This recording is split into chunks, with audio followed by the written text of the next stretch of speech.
vais réutiliser une partie de ce code pour créer une animation. L'animation ici, ça va être de faire déplacer dans la zone canvas une balle.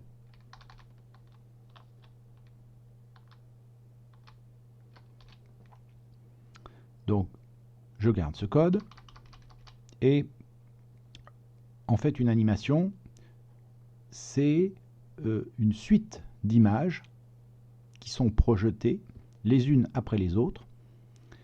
Et si on met suffisamment d'images, je crois que c'est 24 images par seconde, au-delà de 24 images par seconde, eh bien, l'œil n'a plus le temps de voir la zone noire qui se trouve entre deux images. Et donc, pour notre cerveau, eh bien, on va avoir l'impression que les images défilent de façon continue. C'est un film. C'est ce qui se passe au cinéma, dans les dessins animés. Donc, c'est cette illusion qu'on va créer.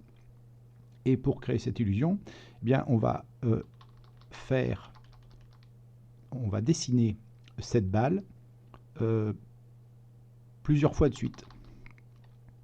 Alors, ce code-là, je vais le réutiliser plusieurs fois, je vais le mettre dans une fonction et j'appellerai cette fonction. Je ne réécris pas tout le code à chaque fois, j'appelle cette fonction un grand nombre de fois. Alors, pour définir une fonction en JavaScript, il y a ce mot function, puis après on met le nom de la fonction. Je vais dire dessine balle. On pourrait lui donner n'importe quel nom. Deux parenthèses où on pourrait mettre des paramètres. Et puis j'ouvre une accolade. Il y a toutes les instructions qui sont là et qui font partie de la fonction. Et une accolade qui ferme, qui permet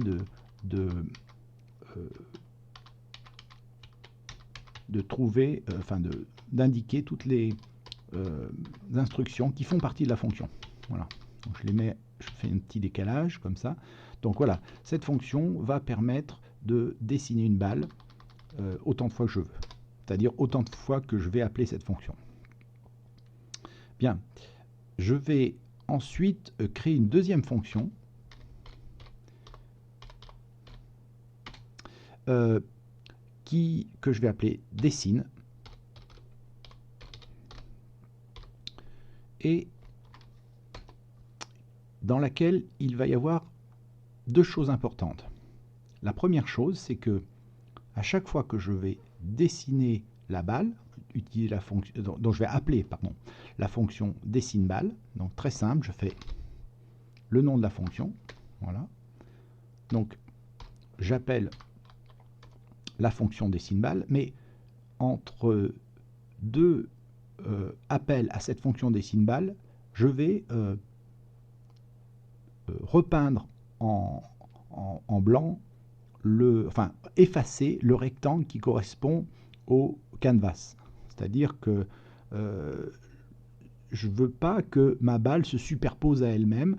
Je veux qu'à chaque fois que je vais redessiner la balle, eh bien, on reparte d'une feuille blanche. Donc pour ça, j'utilise la variable stock. Et dans cette variable, j'ai une fonction qui s'appelle clear rect, efface rectangle, qui va effacer un rectangle qui a la taille du canevas.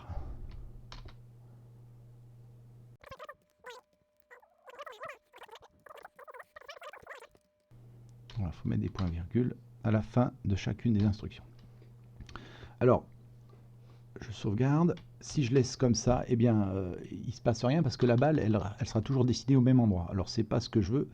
Je veux qu'elle soit dessinée à des endroits différents. C'est pour cette raison que je vais créer deux variables.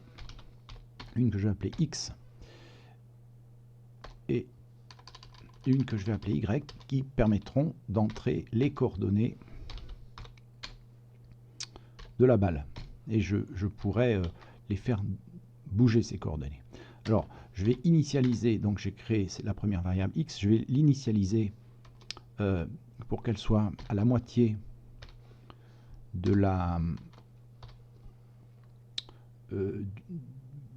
la moitié de la longueur de la fenêtre de Canva. Voilà. Et puis Y aussi, je vais l'initialiser pour que ce soit aussi à la moitié, mais cette fois-ci de la largeur du Canva. Voilà, donc ici je vais plus faire 240 et 160, je vais faire X et Y. Voilà, et alors pour terminer, il va falloir que j'incrémente. X, je vais lui donner une valeur, je vais faire l'ancienne valeur plus 1. Non, je vais faire même mieux, je vais créer une petite incrémentation qui ne sera pas forcément 1. Non, ça sera une variable. Alors je fais ça pour X et je fais ça pour Y. Donc, je vais créer deux variables de plus. Une qui s'appelle D de X qui va correspondre à l'incrémentation. Par exemple, je vais mettre de X et l'autre qui s'appellera D de Y qui va correspondre à l'incrémentation de Y. Donc, je peux mettre des valeurs négatives, je peux mettre des valeurs positives. Je vais tester avec ces deux valeurs-là. Alors j'ai presque complètement terminé. Une dernière chose super importante, c'est que j'ai une fonction qui va me permettre de faire d'appeler la fonction dessine un très très grand nombre de fois. Cette fonction s'appelle setInterval. C'est une boucle en fait, dans laquelle je vais passer en paramètre le nom de la fonction, donc ici c'est dessine, et la durée, je crois que ça sera tous les 10 millisecondes, si je ne m'abuse pas. Voilà, je sauvegarde le tout et je vais regarder si ça fonctionne.